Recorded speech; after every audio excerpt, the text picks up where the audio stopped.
ওটা শান্তনুবাবু ভুল করে তৃণমূলের বিরুদ্ধে কথা বলে দিয়েছিল তার নিজের মেয়ের দিকে তাকিয়ে। আমি তাকে বাহবা দেব যে অন্তত তৃণমূল দলের হয়েও সঠিক সঠিক কথা বলতে পেরেছিলেন আর.জি. কর কাণ্ডে। তার জন্য তাকে একটা শাস্তি পেতে হচ্ছে, আর কিচ্ছু না। শুধুমাত্র তৃণমূল দলের বিরুদ্ধে, তৃণমূল দলের লুটেরাদের বিরুদ্ধে, তৃণমূল দলের দুর্নীতিগ্রস্ত ব্যক্তিদের বিরুদ্ধে আর.জি. কর কাণ্ডের পিছনে যে কত বড় অপরাধ আছে তার কিছুটা বলার চেষ্টা করেছিলেন, তার জন্য তাকে শাস্তি পেতে হচ্ছে, আর কোনো কারণ নাই। সংখ্যালঘুরাই সংখ্যালঘুকে মারছে, তো বাইরে কেউ মারছে না।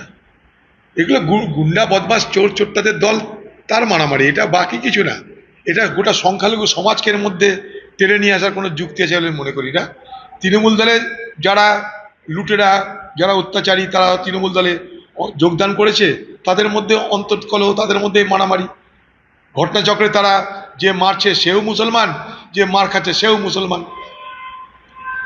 নদিয়া আইসি